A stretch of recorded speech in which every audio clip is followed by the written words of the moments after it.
Yeah, I see that. But the rest of it should go pretty quick. I think so. Yeah. Joe's going to give a PowerPoint presentation about CalPERS stuff. Yeah. Other than that, it's everything else we do. There's no public hearings. Morning, Max. Good morning, Dave. How are you, buddy? Good, good. Yeah, good to see you. Same You here. feeling okay? How's the foot? Sore. Sore? Yeah. Sore. I had surgery Friday. You did? Yeah, and they cut that stuff out, and I've got 60 stitches in my back right now. I've been watching that channels on YouTube. Yeah. But those are huge. Oh yeah. You know, I've been watching pimples. Oh yeah. Yeah, this was not fun. No. Man. But I got there. Yeah. You feel all right? Yeah. 60 stitches in my back. 60. 60. What do you cut? They cut a bunch of spots. Yeah, that they think are not good. Yeah. You got to be hurting now. Yeah, they went into my. How you doing?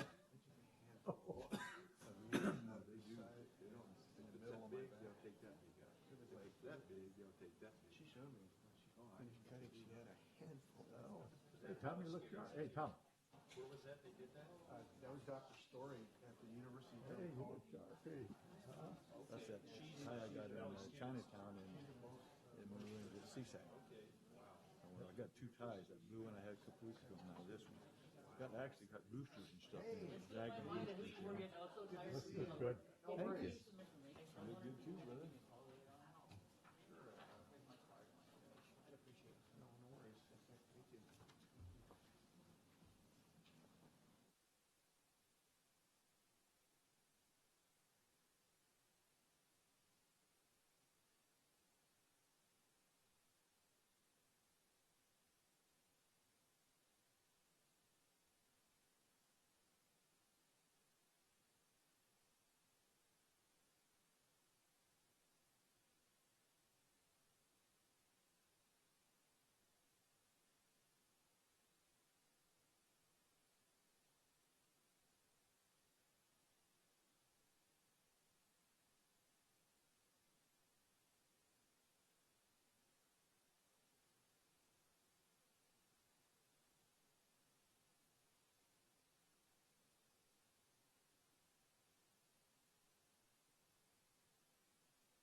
This meeting of the Madera County Board of Supervisors is now called to order. We'll begin with the closed session. And County Council, would you read the closed session into the agenda? Yes, Chairman and members of the board. Today's closed session items are conference with labor negotiators pursuant to Government Code Section 54957.6. There are two items. One is your agency designated representative, Michelle May and Ken Caves, for all your employee organizations. The other is your agency representatives are interim CAO Darren McCandless and Assistant Director Michelle May, and your unrepresented employees are your Director of Behavioral Health Services. Also on closed session is anticipated litigation under Government Code 54956.9. There's significant exposure to litigation, and there are two cases. You also have a real property negotiation item. The assessor's parcel number is 043-030-026. Your agency negotiator is your Director of Water and Natural Resources, Stephanie Anagnuson. The negotiating party is Costa View Farms, and under negotiation are price and terms. And the last two items are public employee employment of a prospective homelessness coordinator position under Government Code Section 54957, and the performance evaluation of your Director of Behavioral Health Services under Government Code Section 54957. Okay, any questions from the board on this item? Any questions from the public? Comments? Okay, seeing none, we'll retire to closed session.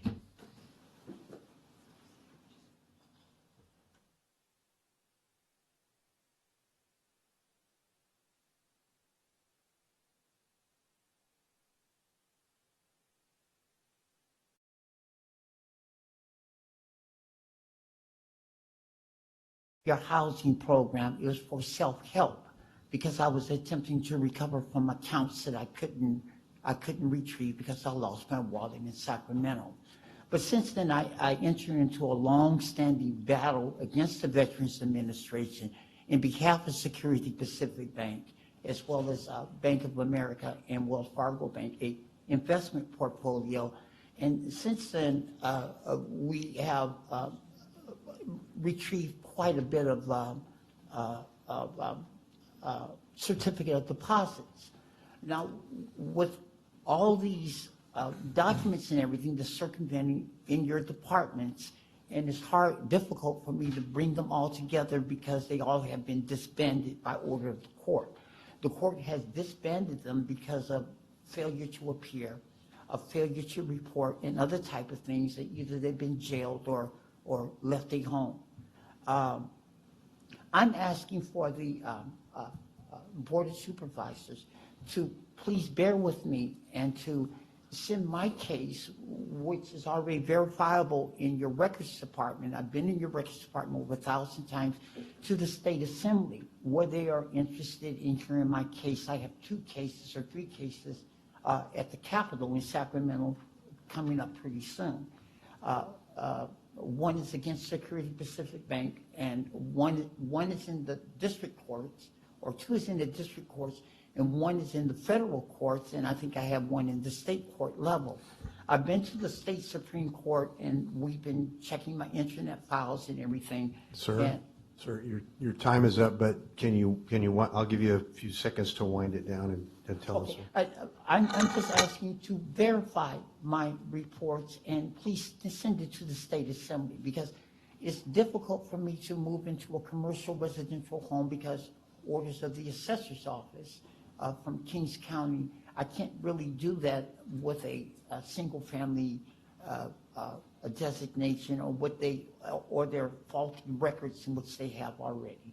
I'm just asking for the Board of Supervisors to re-examine my record, including my business permits, and to allow me to put together something difficult, which I found difficult and which I need to put together in order to survive. Yeah. Well, Our VSO is here. He can address this gentleman's needs and direct him to the right personnel, if you would. Yeah, could I So get he's your at the name back again? of the. I Go ahead. didn't hear his name, so. Herschel Mitchell. I have my driver's license here. That's all right. No, I just write it down, and I just missed it. And if you sign in, you can we'll have it too. So the VSO is at the back there in the white shirt. Okay. And he'll meet with you and take care of your needs. Okay, Thank you so much. Okay, thank you. Thank You you, have a Mr. great day. Mitchell. God bless you. Thank you for your service, sir. All right. Any other public comment? I had one, if that's okay. Yes. Go Yeah, ahead. I'm just going to announce that again, the volunteers for the point and count deal for the homeless. Today at 2 o'clock is the training, and it's on 1225 Gill Avenue. And then they're going to do all the count on Tuesday, Wednesday, and Thursday of the 28th, 29th, and 30th. So if anybody wants to see this, I have it here. Thank you, Tom. And then we got our San Joaquin Valley Air calendars last Thursday at our board meeting, and a young lady from James Monroe Elementary School here in Madera Right. got picked for her drawing, and I would like to see if we could send her a little congratulations later. Yeah, that'd be from- great. From the board. You I'll get it drafted up. get it drafted up and You sign it. we'll sign it. Okay? Absolutely. I just thought it was pretty cool, so. Yeah, no, anyway. that's great. Who knows what artistry she'll do in the I know, future. some of the pictures are pretty good, it's really Yeah. neat, so. That's really neat. Any other public comment? If not, I'll close the public comment and we'll move to the consent calendar. Any questions from the board on the consent calendar? I just had one, Okay, item D, Matt. I know we've done that before since 2007, and last year, I think you said we collected a couple $100,000 from this agreement. And what do we usually get annually per year for that? And I just wanted to thank Cal Power for always moving that up, and also on the next two items, they are, open it up here, E and F, about selling that one thing and using the money to help equip our new ones that we're buying. Yeah, Chairman, Board of Supervisors, Mount Watson Fire Department. So yes, we average about $300,000 in unanticipated revenue from renting equipment and responding to fires at the state and federal level. excellent. And part of that money is part of the equipment replacement plan and helps Right. support the needs for that. But I just like people to know that when we do go on these fires, we do get money back from them. Yeah, and this So- is a 3-year agreement, and that we haven't updated it in 10 years, and partly because the rates hadn't changed, and the engine rates are going to decrease by a little bit for the Office of Emergency Services, and this keeps us in line with our current rates for our engines. Beautiful. Very good, Matt. Thank you so much. Thanks for what you do. Thank you. Appreciate it. Any more questions concerning the consent calendar from the board? Staff did a good job. Thank you. Thank you. Take it out to the public. Any questions or comments from the public on the consent calendar? Hearing none, I'll hear a motion. Move to approve. Second, Motion made and second. Let's go for the vote. it wouldn't work. It's not working at all. Okay. It's all right. We can do it verbal. Yeah, I beat the heck out of it. Clerk? We both did, and it don't work. Call for the vote. Supervisor Poitras? Yes. Supervisor Wheeler? Yes. Supervisor Rodriguez? Supervisor Rogers? Yes. Vote passes 4-0, one absent. Again, I'll mention that Supervisor Frazier is recovering from surgery today, so we miss him, thinking about him. All right, let's go to the public session. Item 6A. Social Services Department, presentation of a proclamation naming January 2020 as National Slavery and Human Trafficking Awareness Month. Whereas human trafficking is a form of modern-day slavery, it is a crime that involves the use of force, fraud, or coercion to recruit, harbor, transport, provide, or obtain a person for the purpose of labor or sexual exploitation. And whereas California has one of the highest incidences of human trafficking in the nation, it is a top destination for traffickers because of its major harbors, airports, coastlines, international borders, economy, and immigrant population. And whereas in 2018, an estimated 1 out of every 7 endangered runaways reported to the National Center for Missing and Exploited Children were likely to be child sex trafficking victims. Of those, 88% were in the care of social services or the foster system when they ran away. And whereas the International Labor Organization recognizes there are an estimated 40.3 million people in modern slavery globally, where 1 in 4 victims are children. And whereas the United States Department of Labor identified 148 goods from 76 countries made by forced and child labor. And whereas in Madera County, for the fiscal year ending 2019, 42 youths were identified at risk and 7 were identified as victims of human trafficking. And whereas human trafficking affects men, women, and children of all ages, it is necessary to remain aware of this constant modern form of slavery that is happening all around us, and for Madera County to take an active stance on preventing and eliminating human trafficking once and for all. Now therefore be it proclaimed that the Board of Supervisors of Madera County does hereby proclaim January 2020 as National Slavery and Human Trafficking Prevention Month in Madera County. Be it further proclaimed that the Board of Supervisors urges all citizens to pledge to recommit ourselves to work towards ending human trafficking and the evil of enslavement and save innocent victims at home and abroad. Thank you for reading that so aptly. And Deborah? Hi, Chairman, Supervisors. Thank you very much for honoring this day, and to the victims and those that are potential victims that we have in our very community. That was 7 Madera residents that were identified, and those are just the identified victims. We Tip of know the iceberg, there's quite a few probably. more. Yeah, it's amazing how we are a central freeway for kids that are transported to Vegas and to other cosmetology areas, and it's really tragic. We had Lieutenant Dan Paz from the Olive Foundation, Madera PD, come and do a presentation just last Monday to our protective services staff. And what we have online going on in terms of selling of young women is incredible. They are providing a training on February 4th through the monies that we provide to Madera County Superintendent of Schools. It's called Protect. They're doing a training on online and some fundamental information in regards to human trafficking. I'm leaving some flyers here for you folks, if you care to register for that. I think it's really important. It talks about the fundamentals, and then in terms of the human trafficking, but then also specifically about online safety and what we really need our kids to know. So we've been funding the project with Madera County Superintendent of Schools for the last 3 years to educate our students, our administration, and now even our parents. So that's really important. With me is Tina Rodriguez from our Victim Services and Sandra from our Sheriff's, if you have something you'd like to say. Go ahead. Good morning. As fast as human trafficking continues to grow, I'm very proud to share with you that so does our efforts here in Madera, and that comes from great leadership that has vision and decision-making capabilities that align with our community needs.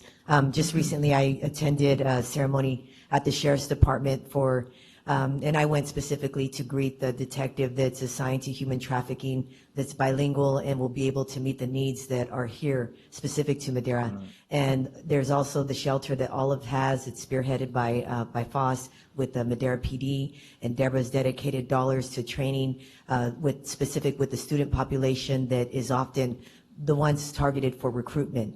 And I just want to make sure I acknowledge and recognize that the efforts that we make are because of leaders that continue to guide us, and I appreciate that. Thank you. Thank you very much. Thank you. On behalf of the probation department, I'd just like to let you know that as of today, all of our juvenile probation officers have been trained on how to do an assessment for a commercially sexually exploited child, a CSEC child, and they are now certified to do those assessments.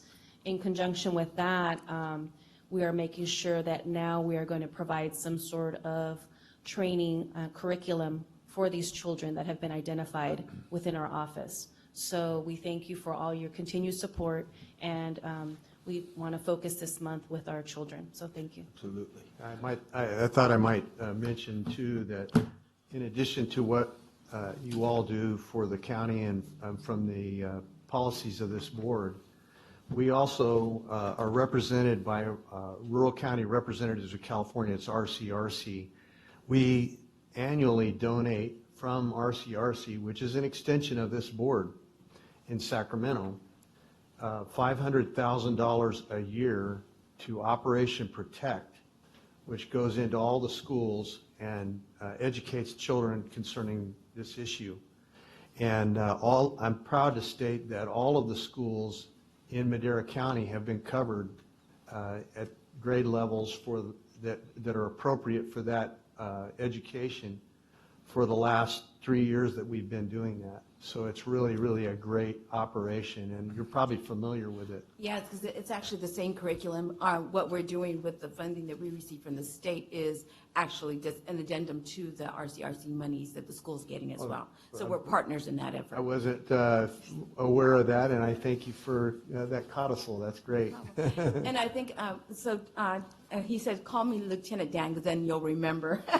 Boz from the Olive Foundation from Madera PD, he does offer trainings to any size groups.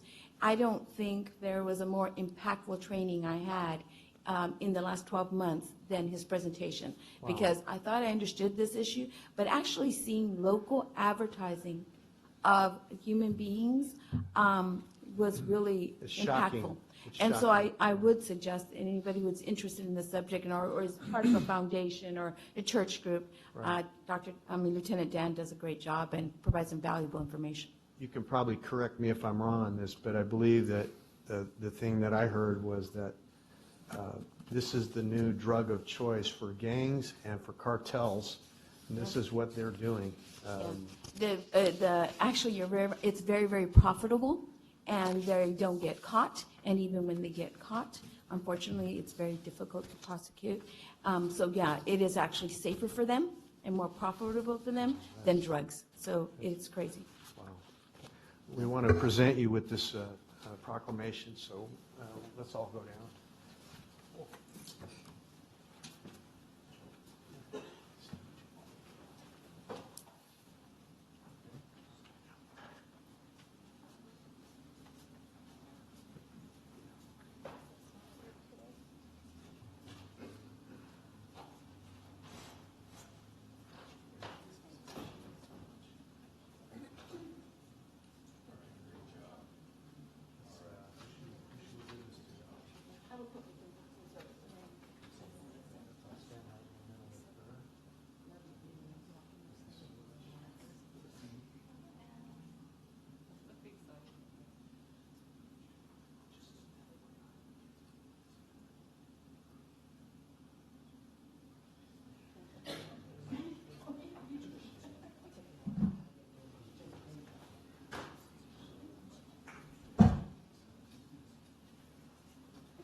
I want to take a short 2-minute, 3-minute break here. Okay, Cam. We'll come back.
Okay, and I'm going to ask for public comment on that last item. Are there any comments from the public on item 6A?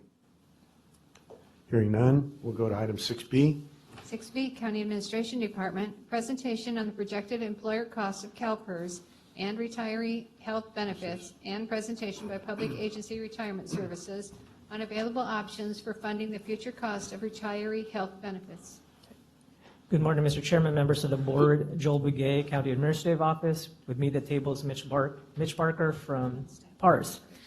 Today we have a couple of short presentations. I will begin with just an overview of what the benefits costs are for our county and what it comprises of, and then I'll turn it over to Mitch, who will present us with some options for us to be creative or at least maximize earnings on money that we could set aside to help offset some of the costs of retirement benefits. All right. So Madera County's retirement benefits portfolio is essentially in two parts. The first is the CalPERS pension, which is a defined benefit plan. Annual contributions is determined based on the projections of the plan liabilities, but also with market performance and assumptions. As the contributions are invested and they earn, market does well, that's a positive influence on contributions. If a county or a member county increases benefits paying out, that has a negative effect on the contributions, meaning it goes up. The second portion is retiree health benefits. Retiree health benefits is a little different. It's a pay-as-we-go system. There is no pre-funding, there's no plan assets. The annual cost for retiree health benefits is based on the actual cost of health care for that year, multiplied by the number of eligible retirees. For fiscal year 2019-20, for reference, the total cost to the county is $4.1 million, and that's about a 10% increase from the previous year. So this, what I wanted the board to focus on this chart is a comparison of the increases in the general fund revenue from 18-19 to the current year, what we're projecting through the end of the year, but also what we're projecting through the next 6 fiscal years. And then we compare that to what we're projecting increases in combined CalPERS contribution, employer contributions, and retiree health costs are for the same time period. All else being equal, we hold salaries equal across these years for comparison purposes. So we wanted to isolate the projected impact and cost increases of CalPERS contributions and retiree health benefits. And what's apparent is it outpaces the projected increases in the general fund revenue. Now, this doesn't account, subvented funding and all that, but just in the pure sense of it, general fund revenue will never be able to keep up fully with increases in the cost of pensions. So that's what we want to kind of illustrate here, and that's what brings us forward today is, what can we do to help us offset some of this a little bit. So, PARS really can deal with both areas, and Mitch, I didn't want to take from Mitch's presentation. You can pre-fund CalPERS contributions, or you can pre-fund what we call as other post-employment benefits, in short, OPEB in the industry. Our retiree health program is an OPEB, and it's an expensive one. So what we're presenting today is some options to help deal with the cost of the retiree health benefits, because that's kind of like the low-hanging fruit for us. So it's a cost that's keep increasing. We don't have plan assets, so it would make sense to hold some, to set some money aside so that it can current market interest to help offset some of the cost increase that we can experience. Just for reference, the part of the cost increase in retiree health benefits is also our number of retirees are increasing, so that's one of the main reasons. In the last actuarial, which takes care of the period ending June 30, 2017, from 2011 to 2017, we went from 382 to 569 retirees. If you trend that out to the same time period that we're projecting, we would be very close to 700 retirees at that point at the same rate. And the cost of healthcare isn't decreasing either. So how can PARS help?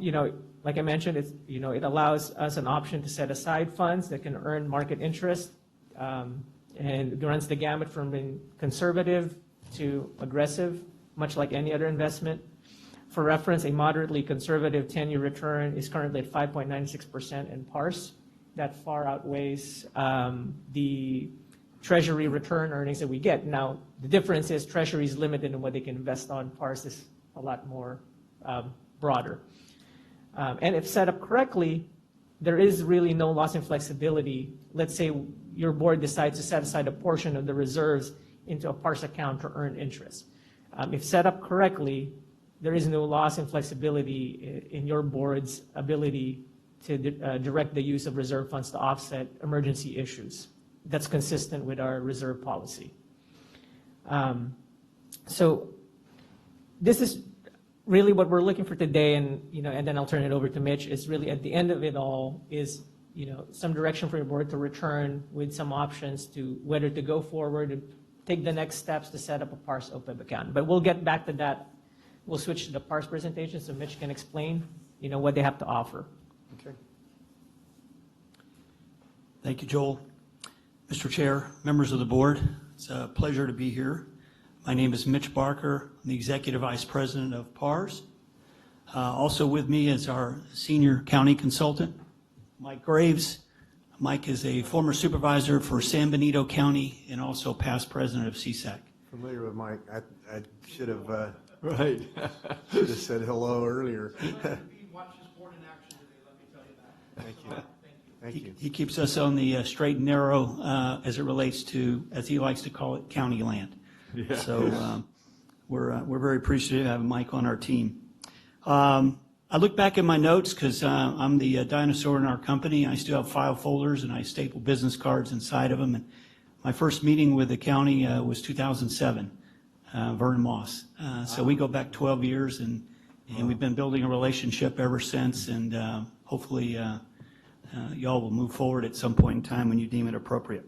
So thank you again for this opportunity. I wanted to share with you, besides PARS, who else is a part of our trust team. U.S. Bank, they're the trustee, they're the actual custodian of the assets, and Highmark Capital is the investment management partner. But what is PARS? Public Agency Retirement Services. So we only work in the public sector, and we're all about niche retirement plans. And we are specialists at a 115 trust. Think of that simply as a vehicle to set money aside. I call it a savings account on steroids. And the idea is to take some money out of the general fund and set it aside for future obligations and leverage the market. That's what's key.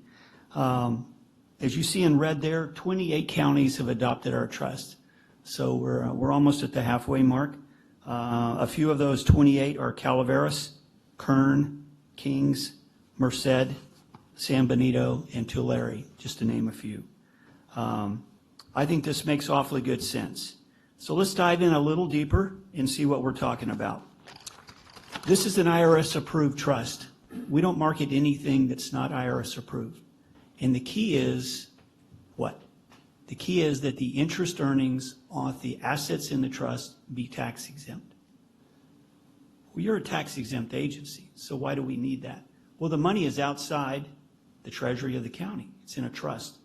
So we have to protect you and make sure the interest earnings on those assets are tax exempt. That's important for the future. When we first did this in 2006, we were the first company to get IRS approval to pre-fund retiree medical, which has now become as OPEB. We did the same thing in 2015 for pension. So we're the pioneer of this 115 trust concept, and we're very proud of that. As Joel indicated, we're going to focus on the left side of this slide today, which is the OPEB. But in the future, setting money aside for pension costs is also an option.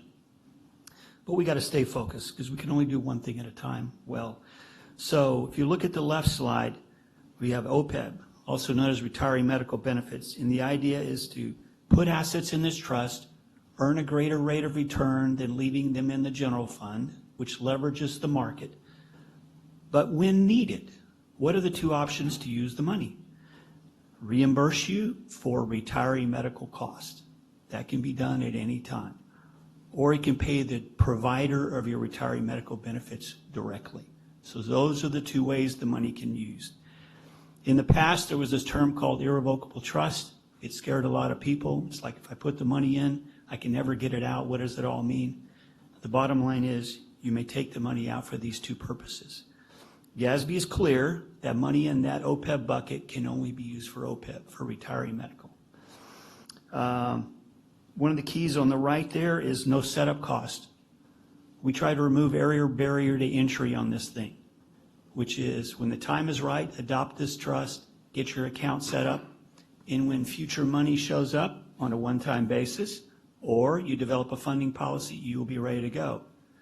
Mike's County is a good example. One-time money showed up. They sold the landfill, and they used $3 million out of the proceeds of that sale to pre-fund their trust. 2 years later, our partner was able to earn over $300,000 in just a 2-year period. So we saw what the advantages of leveraging the market can be. John Bartel, the leading actuary in the state, is in fact your actuary. They do a great job. And the results of their study for retiree medical, also known as OPEB benefits, are on page 4. Your accrued liability. Very technical terms. I'm a simple guy from Texas. I think simple. Actuarial accrued liability is basically what are the benefits promised? $181 million in benefits promised for a retiree medical. How much have you set aside to pay for those benefits in the future? No money's been set aside. You're doing what Joel called pay as you go. But let's get this thing working for you. If you put money in a trust and it potentially earns as much as 6.75, the actuary can change the discount rate in your valuation to 6.75 or some other number if they deem it appropriate. Look how much lower the benefits go. They drop $69 million in unfunded liability. That's huge. So that's one of the powers of pre-funding. You get a higher discount rate. Again, that's a technical term. What does discount rate mean? It means expected rate of return looking forward. CalPERS lowered their discount rate on the pension side from 7.5 to 7, right? They wanted to get more real in terms of earning money for the pension side. OPEB is doing the same thing. Discount rate in the past used to be 7.5. Now John Bartel has lowered it to 6.75, getting more realistic. So if you can put money in the trust on line 2, let our investment team earn money, interest earnings on that, which further impacts line 2, that brings line 3 down, which is your unfunded liability. So that's the concept, pre-funding, setting money aside for a specific benefit. Let's talk about why this makes sense overall. So as we just discussed, one of the benefits is greater expected rate of return, which lowers your liabilities artificially. Number 2, GASB's ruled contributions into the trust directly offset liabilities. That's fantastic. That didn't used to be that way. Your liabilities are buried in the footnotes of the financial statement, and nobody was paying attention to them. But what did they do recently with GASB 75? Those liabilities are now a line item on the balance sheet. They're up there. It's a big deal.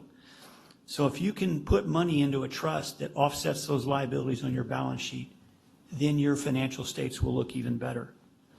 And that's what's happened with GASB 75. Here's an important one in my opinion. GFOA recommends pre-funding OPEB and considers it best practice. And they put out that statement in January 2012, quite a while ago. I've never heard one board say, we don't want to be doing things considered best practice. Of course you do. And pre-funding OPEB, according to GFOA, is best practice. I think it makes very good sense. Yet another one is credit rating agencies, Standard & Poor's, Fitch, Moody's, all look at your balance sheets, of course, and they rate you. And if you ever borrow money, credit rating is important. We've had at least 4 agencies, their credit rating went up after they pre-funded. Why? You're doing the right thing. You're setting money aside for a future obligation. You're using the power and the leverage of the market to earn a greater rate of return. And if you have a better credit rating, you have lower borrowing cost. Just as a reminder, OPEB assets are accessible at any point in time. So if an emergency happened, either a tough budget year or fire conditions unfortunately put an impact on things, you can take money out of the trust to reimburse yourself for OPEB expenses. So in our opinion, there is no downside to pre-funding OPEB other than market fluctuation, because you will be in a diversified strategy. Let's talk about investments quickly. We think this is a simple investment approach because our portfolio manager listens to the input of whoever the decision makers would be on what's the target discount rate, what's the risk tolerance, what's your investment philosophy, what's the timing use of funds. And then in the middle, we have 5 options, and he or she will make a recommendation as to which way is the best one. Balance so far has been the most common choice for OPEB. Why? People are thinking long-term with OPEB, and they're also having to match up to a 6.75 discount rate. And the key is number 3. Every county is busy, staff is busy. You need a professional on your team to do this job. Therefore, he is a dedicated portfolio manager. He takes on the fiduciary responsibility, he or she, and drafts the investment policy. I think that investment policy is critical. Why? It's going to be different than your general fund. I live in Orange County. What happened in 1994? Yeah. Filed bankruptcy. Treasurer tax collector went off into the weeds and was investing in things that were speculative. So one of the key sections of that investment policy that our portfolio manager will write is what's prohibited. Guess what number 1 is? Derivatives. What? Number 2, raw land. Number 3, precious metals. Number 4, commodities. All those speculative things can't go there. Have to do this the right way. To use a football term, blocking and tackling. Stick to the fundamentals. This person does. Supervisor Wheeler, you had a cross. The first one was derivatives. What was it? Derivatives. Oh, okay. Andrew does on-site reviews, so you'll get to know him, and he has cell phone access. If the market does crazy things and somebody wants to call to say, wow, what do we do now? He's available.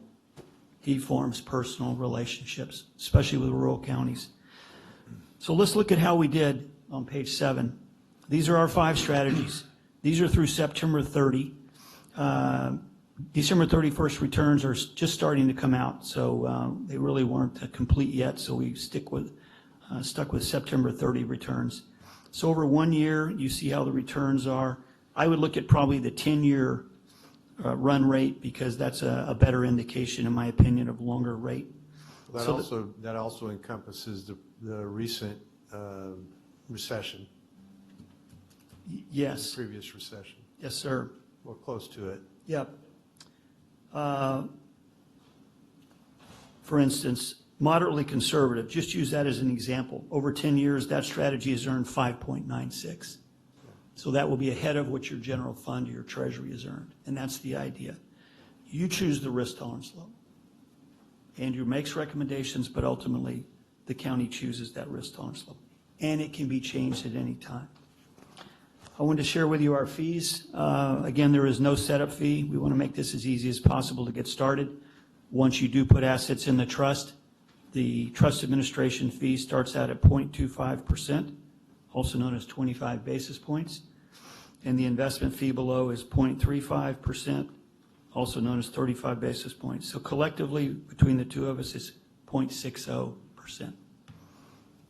But again, no fees charged until assets are put in the trust. So my wrap-up slide is, I think this makes sense because it's IRS approved. We are the pioneer of this, and we have 28 counties that have adopted our trust to pre-fund. We think it's a very low-cost solution with economies of scale and low fees. And there are no startup costs, no minimum annual contributions. So the takeaway, in my opinion, is I value what you're doing now. You're taking a step. My recommendation, get started. Put some money in the trust and let the power of diversified investing work for you. Somebody reminded me recently what Albert Einstein said, which was the 8th wonder of the world is compound interest. It's a beautiful thing over time. You may have kids, you may have grandkids like I do. I'm saving for all their college education. When do you start that process? You don't wait till they're a senior in high school. You start much earlier. So the idea now is to get started on OPEB, start putting that money aside and let it work for you. Thank you. Supervisor Wheeler. Yeah, I started my 2 grandsons when they were born, so You said on that page 8, you said it was, your fees are 0.6, you said? 0.60 collectively between the top and the bottom there. So 0.25 for trust administration and 0.35 for investment. So 2.5 and 3.5 would be 0.6. Oh, I see, okay. Yes, sir. Because you didn't, I couldn't find the 6, so you added 2 of those together. Yes, sir. So you added, what was the upper one, 2.5? 0.25. 0.25, I mean, and 0.35? Yes, sir. That's just to get started. If That's you put after more money in, after you put money in the trust, Yeah. but no cost to get started, Right. just to get the account set up. but after we got some in, and say we put that 5 to 10 million, then that goes to 0.25? Yes, sir. Our costs start going down. Okay. Supervisor Poitras. Thank you, Mr. Chairman. Joel, I have a question. Can you put back that first slide that showed the difference between the general fund revenues, I believe, or the increase versus retirement benefits? So this is, okay, so this is the increase in combined CalPERS and retiree health, so both pension and Yes, Supervisor, PERS. yes. Okay. Yeah, and we combine it because while the increases in the pension contributions have been far greater than relatively to the retiree health, but in terms of percentage, the biggest percentage is still retiree health. But we combined it for purposes of this so you can clearly see, because we're having to fund both. Point of reference, so what Mitch said, that he was first here in 2007 when Vern Moss was still here. In 2007, the retiree health costed the county $800,000 a year.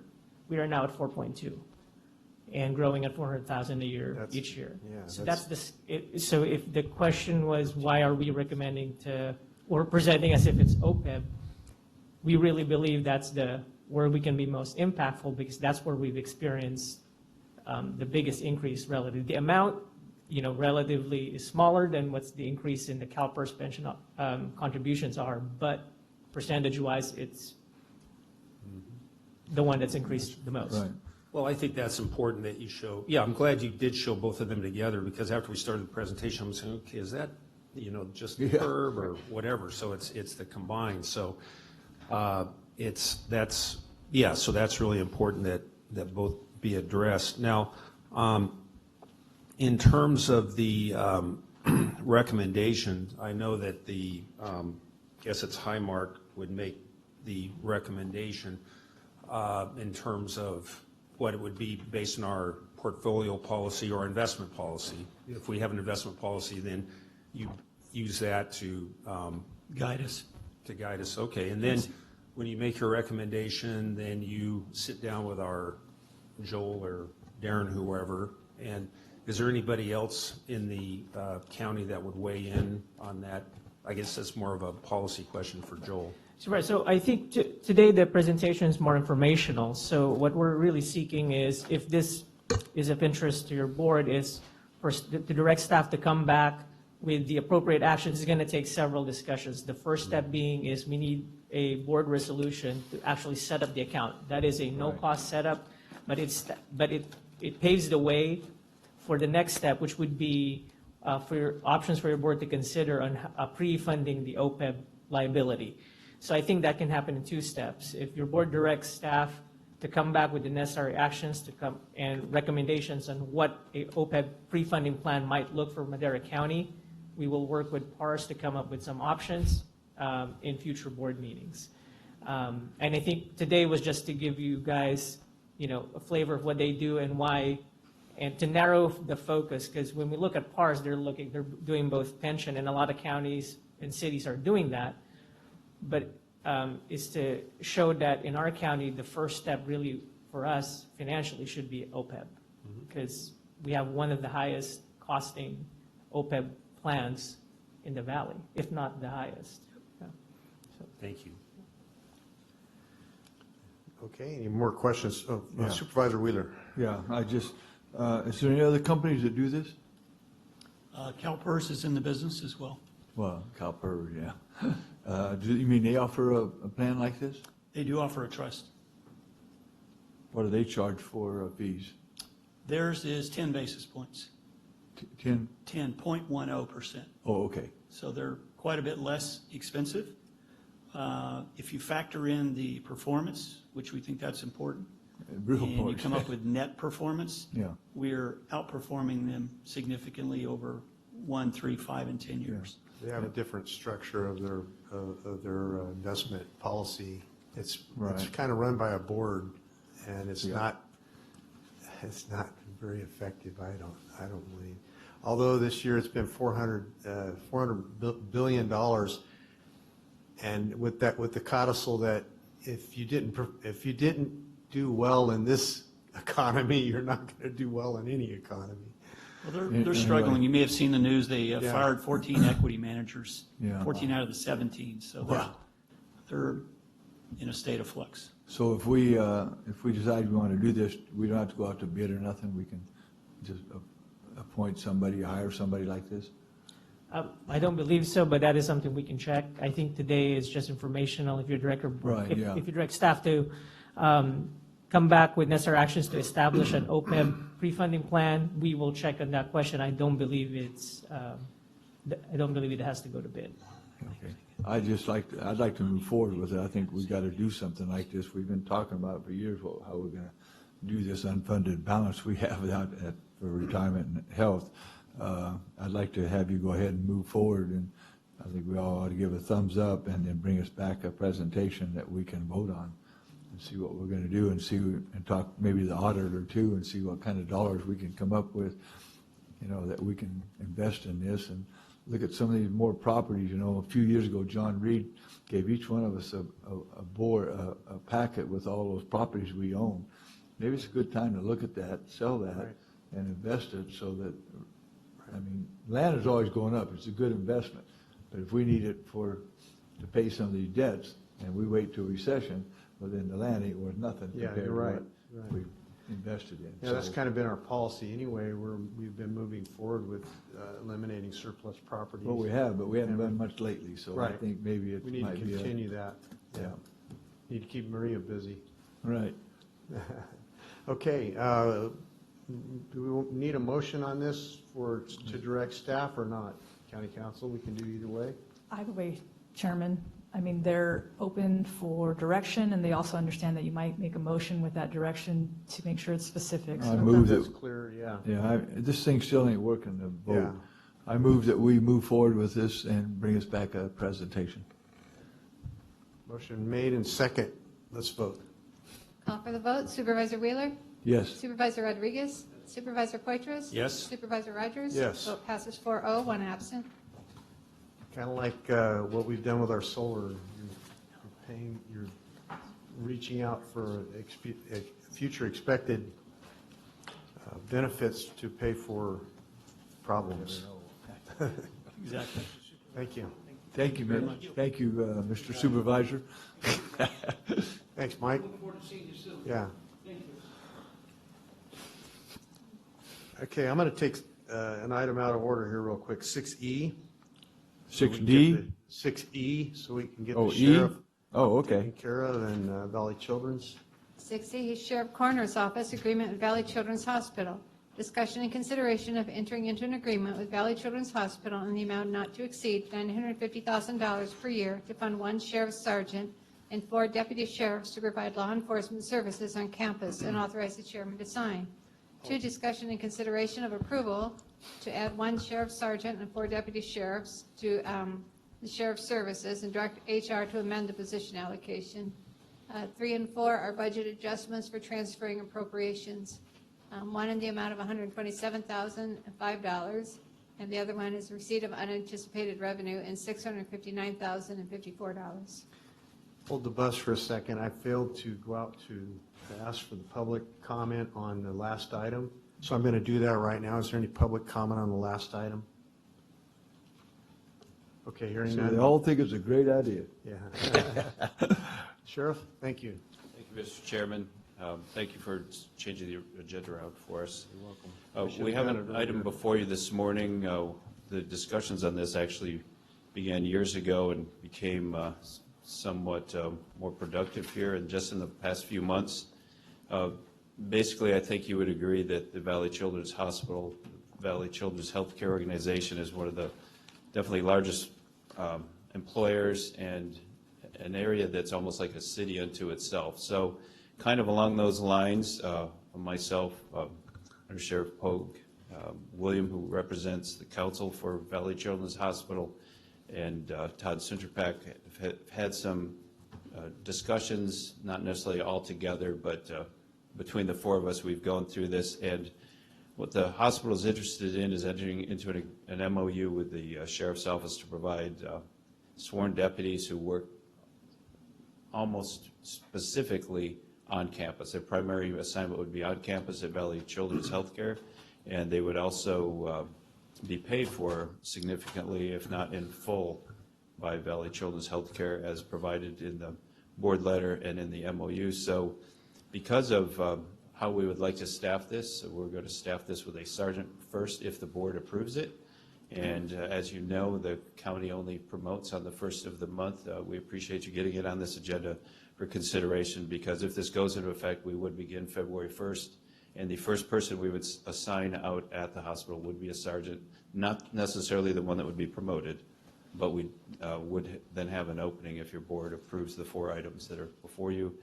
And I'll do my best to answer any questions for you. We also have Tim and William from Valley Children's Hospital here if you have any questions for them. Thank you so much. Any questions from the board? I just think it's a great idea. It's an idea whose time has come. Right, it really is. Absolutely. Any questions from the public on this item? If not, we'll bring it back to the board. What is your pleasure? Move to approve. It's working. Motion is made to Thank you. approve items 1 through 4 on item second. 6E. Motion made and second. Let's vote. Call for the vote. Supervisor Wheeler? Yes. Supervisor Poitras? Yes. Supervisor Rodriguez? Supervisor Rogers? Yes. Vote passes 4-0, 1 absent. Thank you. And with Thank you, guys. with the, I know that we don't approve the agenda, the chairman does, so probably in April, we will agendize an informational item for you to let you know how it's going. Perfect. Thank you. Thank you. Thank you, guys. All right, well done. One of our largest employers, 3,000 people work out there, and children from everywhere get attention that they need for their lives to be better, and it's really a wonderful place. Thank you, Tim, for being here today. Our best to Todd. Thank you. Item 6C. 6C, County Administration Department, General Services Division, and Fire Department, North Fork Emergency Services Building. 1, discussion and direction to staff to submit a letter of commitment and support for the North Fork Rancheria of Mono Indians application for an Indian Community Development Block Grant to pursue construction of an emergency services building adjacent to the North Fork Fire Station. 2, discussion and consideration of approval of a fee waiver for permitting cost and environmental review and evaluation. Hey, Jay, don't leave. For the proposed emergency services building adjacent to the North Fork Fire Station. Good morning, Mr. Chairman, members of the board. Maria Castro, County Administration, General Services Division. The North Fork Rancheria of Mono Indians is pursuing a grant opportunity through the U.S. Department of Housing and Urban Development Indian Community Development Block Grant Program to construct an approximately 4,050 square foot emergency services building to be adjacent to the North Fork Fire Station. The building is proposed to house living barracks for the fire station and dedicated space for the Sheriff's Office and Sierra Ambulance. The grant requires the county to submit a letter of support and commitment to operate and maintain the building. Approximate annual cost to do so would be $34,394 a year, which includes utility costs, insurance, property taxes, ongoing maintenance, as well as a capital reserve. These costs would be partially offset with an agreement with Sierra Ambulance that would need to be executed if the grant is awarded for cost-sharing purposes. In addition to the operation and maintenance costs, staff is recommending waiving permitting and environmental review costs for the building as well. The estimated costs are $70,863. These costs can then be included in the grant application as an in-kind match. Total estimated grant cost for the new building is $1.5 million. It's important to note that the grant does not require the county to immediately staff the building. The building would be utilized with existing staffing in the area until funding allows. As your board is aware, the construction of the North Fork Fire Station was partially funded with the exact same grant. The county is currently leasing from the Rancheria, and the county operates and maintains that building to date. It has been a great partnership with the Rancheria, and we would anticipate that the same would happen here with this project. And with that, we're available for questions. Any questions? Oh, Supervisor Wheeler. Yeah, I can't thank the Mono Tribe and Paul Irwin for what they've been doing. First of all, you know, they got a hold of us whenever it was 5 years ago and said they had 10 days to get a project in for our new firehouse up there.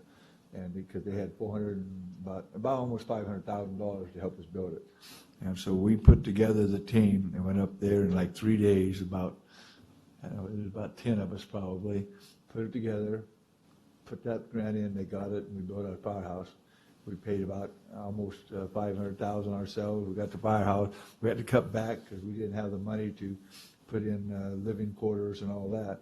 And also, at the time, Sierra Ambulance wanted to, they've been for 2 years working on that, trying to get the firehouse built. They worked with us they had about $300,000 that they could participate in for helping with the living quarters and stuff so we could put an ambulance there. Well, none of that worked out, so we didn't get to do that. So when we had our meeting about a week and a half ago, one of the ladies from Barbara from the Norfolk Fire Auxiliary, who also, if you guys remember, put up half the money to buy a water tender. And so they own half of that up there for us. And she brought up, she said, why don't we get a hold of ambulance and see, because what they did, our firehouse and courthouse up there at Bass Lake, they asked us to, when we moved the sheriff down in their new office down in Oakhurst, they had kind of a detectives department on the upper part of that. So they put a trailer and have a housing there for their ambulance there. So they got one there at Bass Lake. So what we did, I called Ed right during the meeting and put him on speaker and put him on the spot. Well, then afterwards, you know, Paul Irwin said, hey, I can't draw on this because I don't know what anybody wants. And Tyson was there. And so they got together on that. And so when I got done, I texted Ed Guzman at the at the ambulance, and he put in what they needed and sent them a thing right away, I think the same day even. And so while the sheriff and Matt's here, and I wish Ed was here too, I should have called him and told him to ask him to be here, probably would have. So Paul drew this up. I don't know if you guys seen the backup of the plan for that. And I didn't know, he's a great administrator. He's also an architect, I guess, so I don't know. But he drew all these plans up to put it in, and they usually can put in for about $1 million a year. Well, they didn't, the federal government didn't get it working last year, so they got $1.2 million this year to work with. And so that's what we're putting in for this. And the last time we did that, we waived the fees because it's a benefit to us. Sure. It's to them too, but it's a big benefit to us. And so that's the reason we got it on here to do that. And I can't thank them all. I can't thank our staff, the sheriff, Ed Guzman, and Matt for if we can get this. Major L failed, but here we are stepping up with our fire trucks we've been buying. Absolutely. Put one more position at the Oakhurst Fire Station, now this coming up. Yes. I can't think, I wish I could say more to thank people, but. That's okay.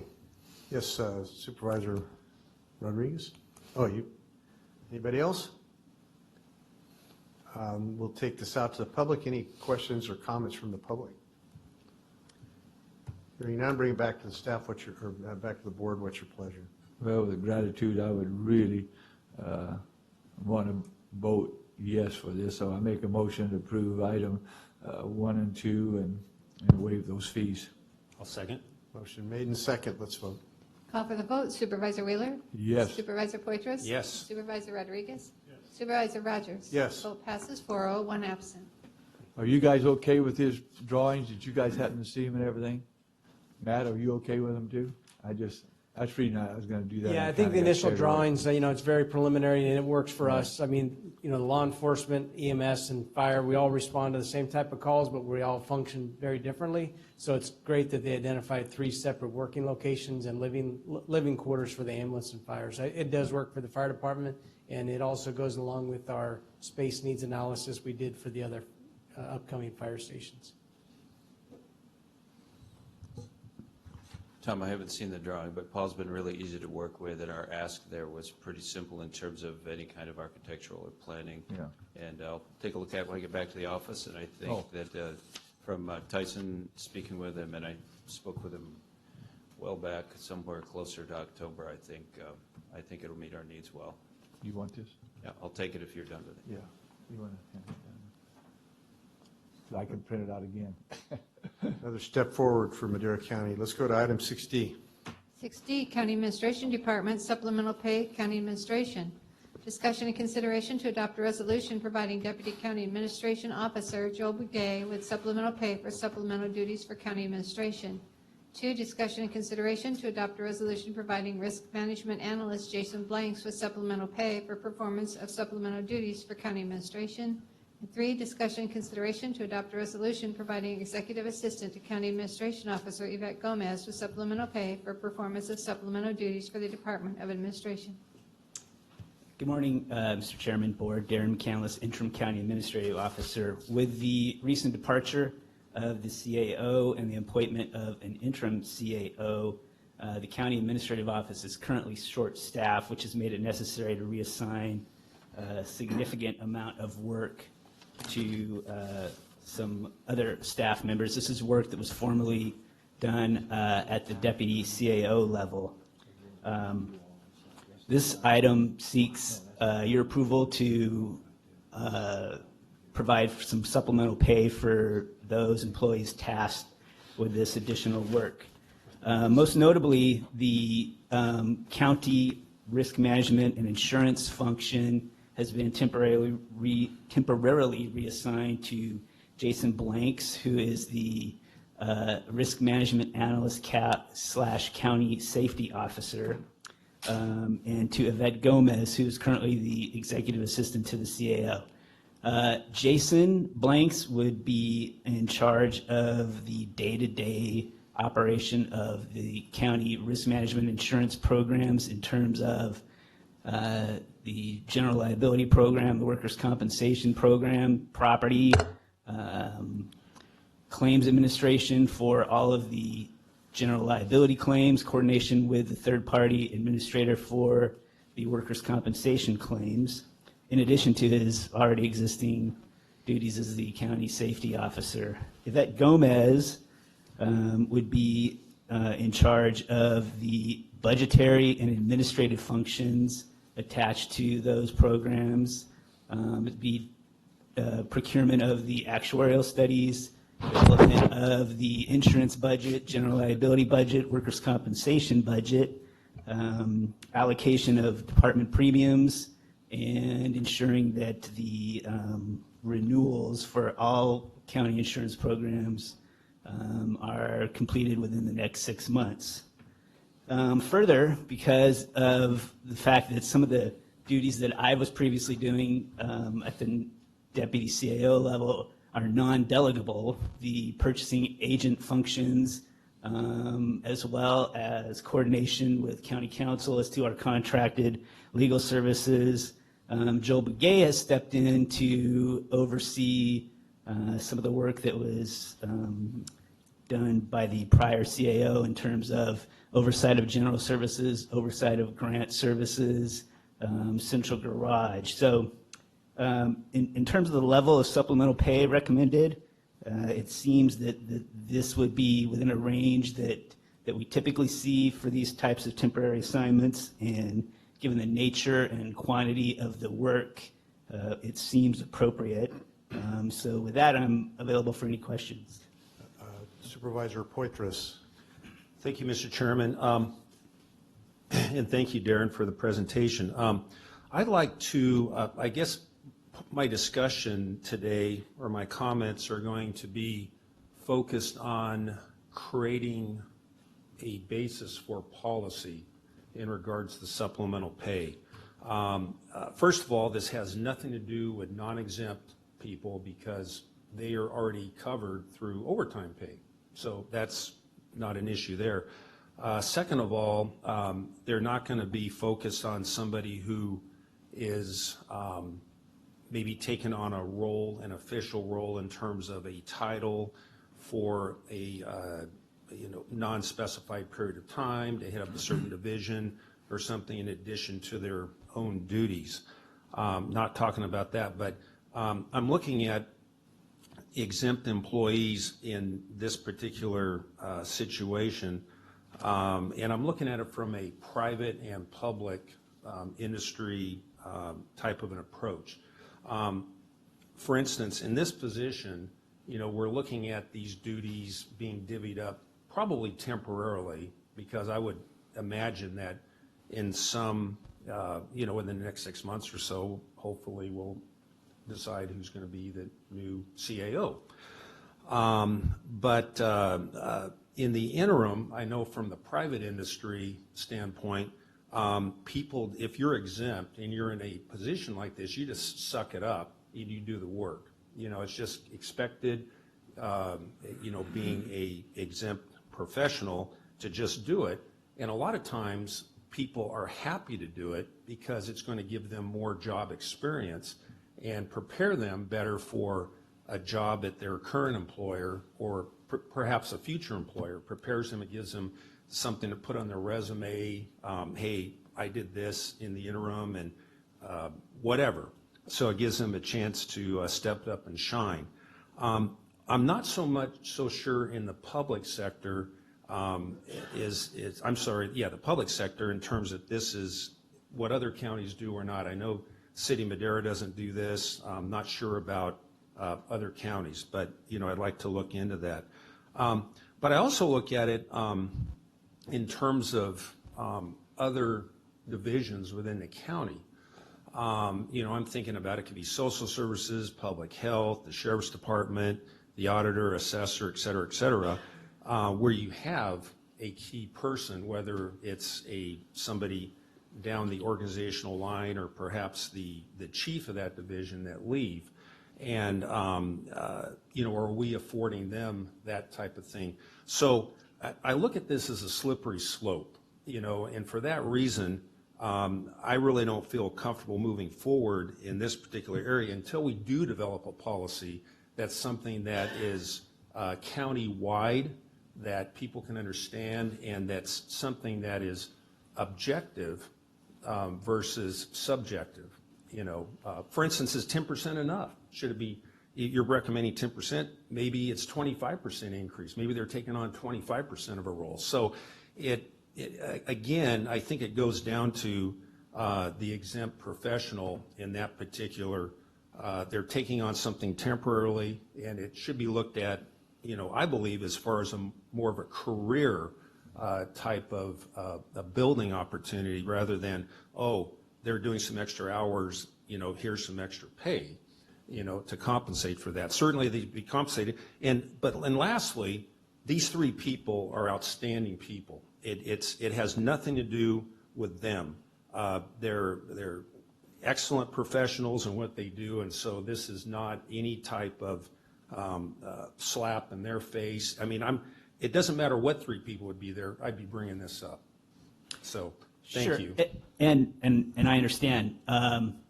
And quite honestly, a policy would have made this an easier item for me as well. And I can tell you what my thought process was in bringing this forward, and what the steps were that I took in preparation of coming before your board. So I haven't encountered this before, so my first thought was, seems appropriate to me. There for sure is a tremendous amount of additional work that's being done in our office based on circumstances as they exist today. This work that's discussed in this item is high-level work. It's necessary and it has to be addressed. So regardless of the outcome of this item today, these are the people who are going to be doing this work. The question is, are they going to be compensated or not? So yeah, my first thought seemed appropriate. I consulted with HR. They said, yes, this is typically how it's done. There's no set policy. There's generally a range of between 5-20%. So in my mind, I thought, well, 10% seems appropriate. I then did some research in terms of what were the percentages that have been presented recently in other situations similar to this one. And sure enough, that's exactly what I saw. They range from 5% to 20% based primarily on just an evaluation of the work to be done. So while I understand and I agree with the need for a more objective policy, I'm torn by that because I have stepped into a new position which has entitled me to a pay increase during that time. I've left a void in the office that other people are going to have to now fill. So, I mean, in terms of fairness, I think it's appropriate to pay those people. I do think that, yes, there should be some work done to develop a policy going forward, but I think that can be done over a period of time. Supervisor Wheeler. Yeah, thank you. I appreciate what you said, Rob, like we did discuss a bit earlier. I think we need to come up with some kind of a policy and have a, or ordinance so we can cover that kind of stuff. But right now, we got 4 people doing 5 people's job, and it's a very, very important job. It's not like it's just one of our regular jobs. I mean, every job's important, but this is really important, running the whole show. And I think, in the long run, right now, we're going to be saving money from what we were paying our past CAO. But this is, we've got to give them that money. Whenever my boss in the private sector, Wiley at the ranch, every time he asked me to do something bigger, like coming from just working there to the manager, I got extra money. When I started managing a subdivision he gave me 10% of all the sales. So I got compensated for doing that extra work. And that's what we got to do here. These 3 are going to be doing a lot more, just like you are. I mean, you're doing 2 jobs yourself right now. And that where you were just one, comfortable and probably getting it done. Yeah. So that's important to me to compensate somebody that's on such an important thing like this too. We've done this in the past since I've been on this board for different things when people have left to cover. Yeah, and I just when they're gone. Yeah, I just like to echo what Supervisor Poitras said. I mean, these 3 individuals knew that this item was coming forward. Not a single one of them asked me what percentage. And like I said, if the desire is to not approve this item, these are the folks who are going to do that work anyway. I'll probably end up having to buy a lot of lunches, but it's going to move forward, and that's what needs to be done. And really, I mean, this has been a tumultuous time in our office, and I take my hat off to everybody in the administrative office. Everybody has stepped up. And I mean, I'll submit to you that I think that the administrative office is working better now than it ever has. Supervisor Poitras. Thank you. Thank you, Darren. Right, absolutely. No, and you've done a fantastic job, and I appreciate your leadership. Yeah, it's just that I agree, and, Tom brought up some good examples of getting increases, and those were, like permanent things, okay, your additional duties and this and that. No. Sale of those lines wasn't. It was just while the sale of them. Okay. I didn't get it forever. I wish I would. I'd be getting it right now. Yeah. But it ain't. Well, with private industry, you can do what you want, but, my experience with, organizations, again, it's typically they're short-lived. And again, I look at other departments. I look at Stephanie back there. She's been without Dario now for a couple of months. And gosh, should we give her 10, 15% increase because she's having to, pick up a lot of things that he's not doing, or maybe a member of her staff? I mean, you see where I'm going? It could be every single department in this county organization. And to me, we can't have that kind of subjectivity. I keep ignoring Michelle. I think she's got some. Thank you. Come forward and be recognized. Yeah. Good morning, Chairman, members of the board. Michelle May with Human Resources. I just wanted to clarify a couple of comments. So currently, county policy does provide for supplemental pay for supplemental duties. And so, Supervisor Poitras, I wanted to just let you know that I know you had mentioned the exempt and non-exempt. Our policy doesn't currently provide any differentiation, so it would be allowable for either classification. In addition, although not addressed by these individuals since they're not covered by a bargaining unit, the MOUs, which cover the employees who are represented, they do have some language in them that address the additional pay or working in a different classification situation as well. So we do have that.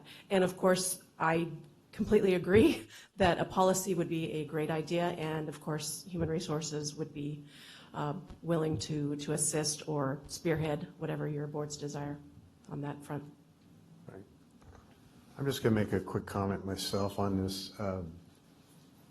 I do see that we need a policy as well, so I think that's a given. We need to clarify and make the policy clear and distinguishable for each of these circumstances. I view this in very simple terms. We had a CAO, now we don't have a CAO, we have an interim CAO. Because we have an interim CAO who is part of the organization, we move him into this position, we have work that's critical to this organization. If it wasn't, then you really shouldn't have had a job all these years. But risk management, there's no doubt about it, critical to this organization, must be done, has to be done. These people are going to be working not only on the jobs they already had, but additional hours to do this function that has to be done. We have a significant cost savings in the departure of the CAO. We will have additional cost savings because now, even though you're receiving less than the CAO received as an interim, you had other duties that are being filled by other people. We will be saving money in addition to that on them filling these positions on a temporary basis until all of that is rectified. There's an old saying, and I'm not paralleling people to oxen, and Rob will recognize this verse: don't muzzle the ox that is treading the corn. What would you say the first was? Don't muzzle the ox who is treading out the corn. Oh. And the idea is that the person who's working is worthy of the benefits of that work, and they should be compensated for the work. So anyway, that's my thoughts. But we do need a policy to make it clear so that it's not misused. Thank you. Any other comment? Oh, Supervisor Rodriguez.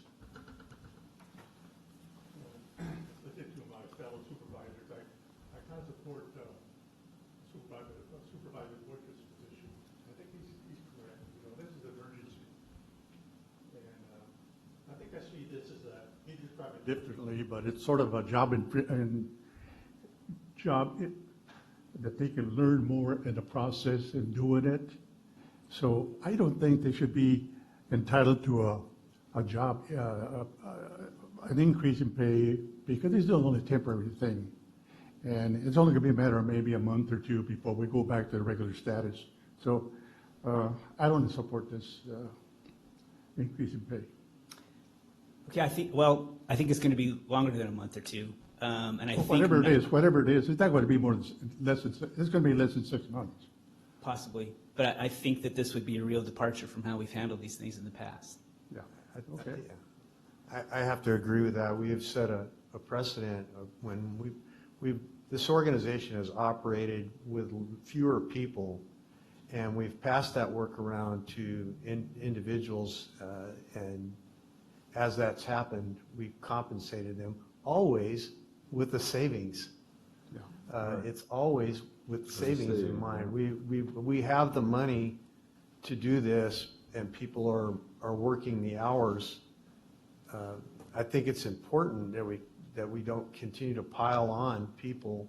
We're even, especially on a long-term basis, but a temporary basis to overload. We're taking away from their time. We're taking away from their family.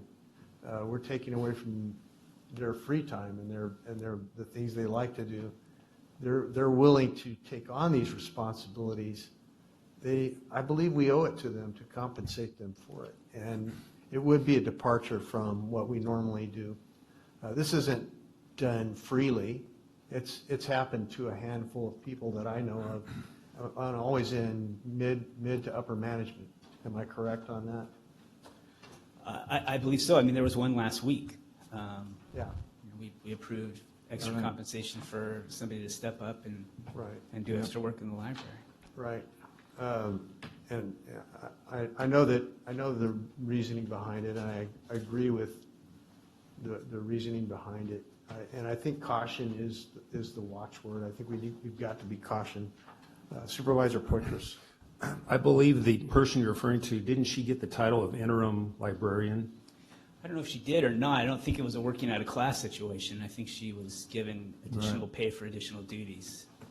Okay, I thought she got the title interim librarian, so, and see, to me, there's a difference there, because as with you or with others, you're taking on an official role, an official title, and the buck stops there, so, whereas, I believe, we have hundreds of exempt employees here, again, with lots of departments, and I'm not sure that a department head, generally speaking, would feel comfortable bringing forward a request to increase salaries of themselves or their staff in certain cases, unless there was an official role that they were taking on. When you're taking on the interim librarian, you're taking that title, I mean, you're the librarian, even though it's for an interim period of time.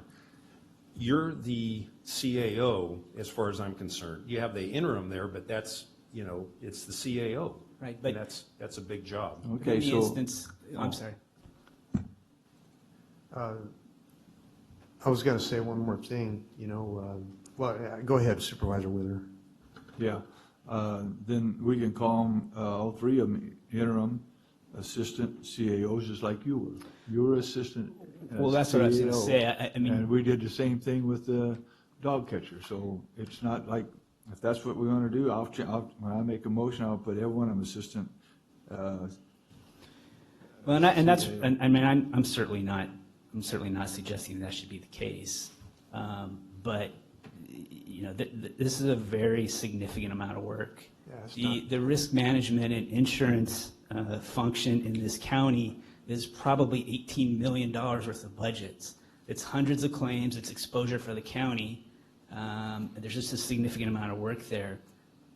As I said, these people are loyal, devoted county employees, and you see that across this county. They're going to do this work. I can't do this work anymore. I just don't have the capacity to do it, and it needs to get done. So I'll just leave it at that. I would ask the question, what would we do if they just said, I can't take on any extra work, I'm not going to take on any extra work? And we don't have the right to demand that. We really don't have the right to demand that, because this is out of their classification. Well, I suppose since it's my desk, I would do it. Yeah, when you work 12, 14 hours a day, huh? Yeah, it kind of, I think it brings it home a little bit for me. What would we do? They said, no, I can't do it. We would have to find somebody to do it. That's right. We'd have to find somebody. We'd have to pay somebody to do it, to fill the role. It's not fair to ask somebody to work outside of their classification and not get paid. As a private sector example, I'm a general contractor. I contract to build a house. The homeowner says, I'd really like to have an extra porch on the back. Well, they're going to pay me to do that because that's extra work. And that's not part of my duties under the contract. And I think these people have made a contract with us for a certain thing. And we're asking them now to do something else. They should be paid for it.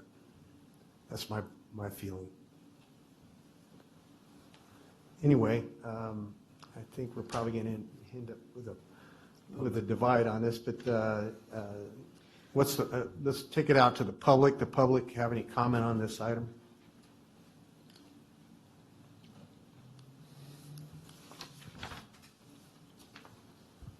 Hi, good morning. Before I get started, I just wanted to say Chairman Rogers, I hope you get better, and Supervisor Frazier, same thing, hope it gets better. Thank you. What I wrote down, what I wanted to Name? say, Name? I'm so sorry, Michelle Garcia. I'm a resident of the County of Madera, 3016 Fairway Avenue. A lot of what I wanted to say this morning, Supervisor Poitras has already spoke on, so I won't go into all that again. But to what you were saying, Chairman Rogers, if we were to go on that road and say, okay, let's give these people the extra money, how about all the county employees right now that are doing extra duties? Because there are a lot of them. And they don't get compensated. They don't have a choice of what, if they should do it or can they do it. They do it if they want a job. Okay, and I know that happens every day. I was asked me, union president, for over a year. I did get a lot of complaints. Their directors would tell them, hey, no, we were told we got to stay under budget. You know, you just have to do it. Do you want your job? You're going to do it. So when you talk about giving other people extra pay, what about the directors that we have right now that work for the County of Madera that already work 12, 14 hours a day, that are away from their families, away from doing their hobbies, their fun things? They don't get extra compensation. They just do their job. I will admit that I do feel Darren McCandless should get extra pay. He is taking on a lot more responsibility.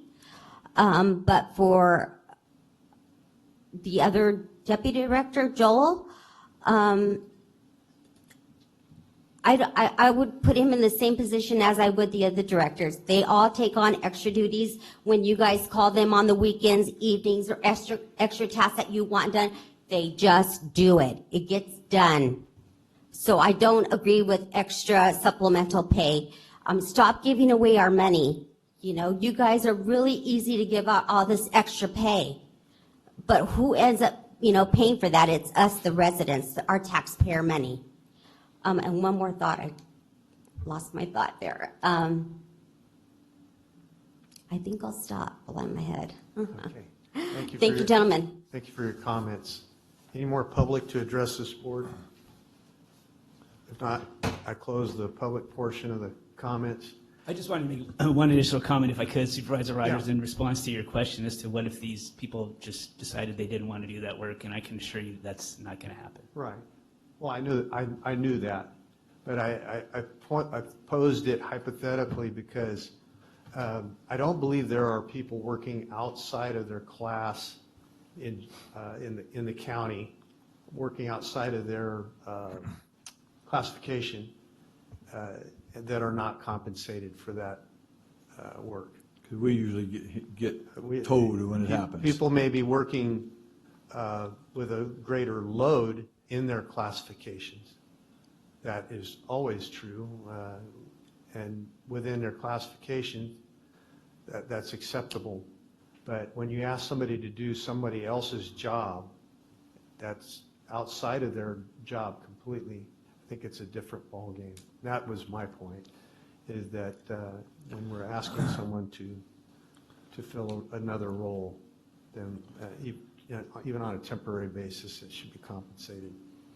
Okay, so we've hashed this probably enough. What's the pleasure of the board? Make the motion to approve item 6D, 1, 2, and 3, and make them new titles of assistant, interim, assistant, CAOs. Okay, motion is made. Is there a second? Chairman, Chairman, changing the title is not part of today's action on the agenda. Changing the title, So I can't do that? no, we'd have to come back with something different. So just to clarify the motion, a change in title is not on the agenda. Okay, I strike the interims. You know, I have a thought that we, well, anyway, is there a second to the motion? Bruce, second from Supervisor Rodriguez. Did you second it? It shows It's it a shows motion. on the. No. Okay, you're not.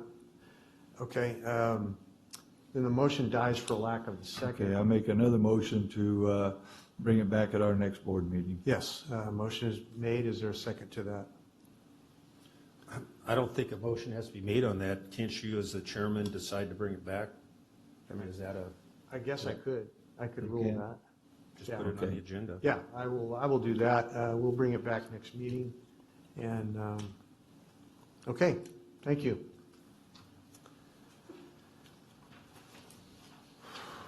Item 6F.